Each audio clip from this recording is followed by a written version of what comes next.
What's up guys, welcome to Avant-Garde. It's been a while since my last video. I apologize, I've been busy with work and school. But now we have a special watch in front of us. The brand new 41mm 2020 Rolex Submariner. So let's unbox it real quick. Typical Rolex green box. And there it is, the beauty, the new 41mm Rolex Submariner in ceramic. So what's special about this watch? Well, right off the bat, the Rolex Submariner is pretty much the most iconic luxury watch on the market. I mean, this design, you know, anyone that doesn't know anything about watches can see it and know, hey, you know, that's something special, it's something unique, and it's something that's an icon. I mean, to me, it's like the Porsche 911 of watches. They change it, you know, every 10, 15 years, slow increment changes, nothing too drastic. And this year for 2020, to me, I think this is the biggest change actually in the Submariner besides going ceramic for the bezel.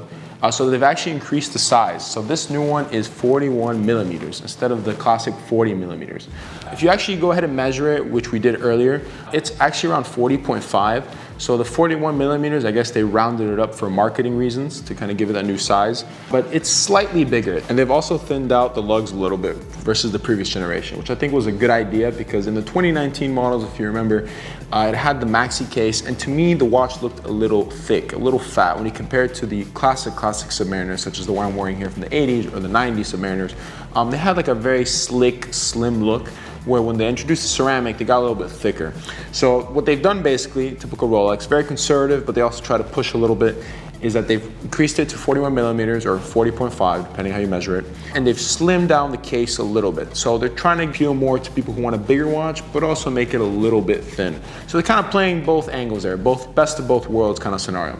What else have they changed? Well, they've improved the movement, or I guess you should say they've changed the movement. I don't know if they've necessarily improved it. They've improved it in terms of power reserve. The power reserve is now up to 70 hours. Now, to Rolex people, that sounds like a big deal, but if you know anything about Tudor, Rolex's sister brand, they had 70 hours in their watch's power reserve for a while now. So to me, that's not really a big change, but you know, it's welcome, it's a nice change. Accuracy is still the same, +2, -2 seconds a day. So that hasn't really improved either.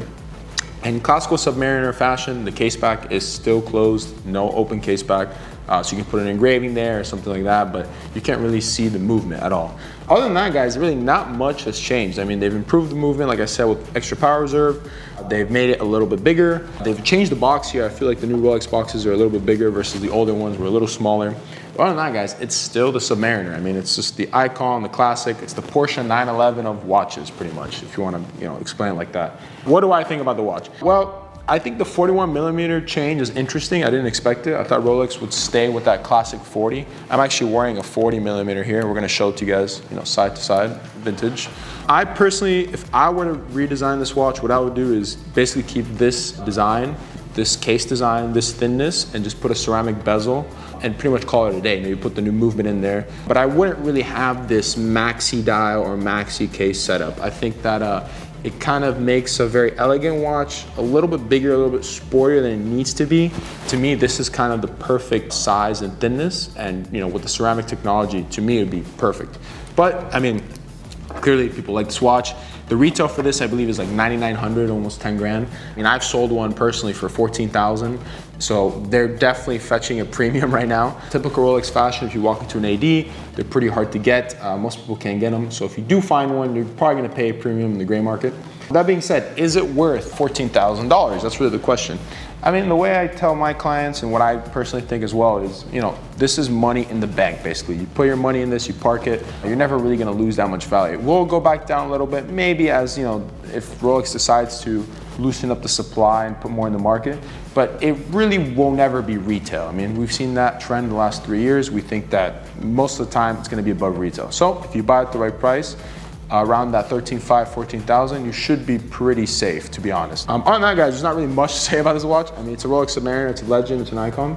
But personally, if it was me, like I said, I would definitely want more of a traditional look and maybe just add the ceramic. That's what I would have done. Maybe they'll do that in the next 10 or 15 years, whenever they decide to update the Submariner again. But other than that, guys, thank you for watching this video. Please like, comment, subscribe. Follow me on Instagram. I'll put the link in the description, and check out avantgarde.com, where we're gonna have this watch on sale there. See you guys in the next video.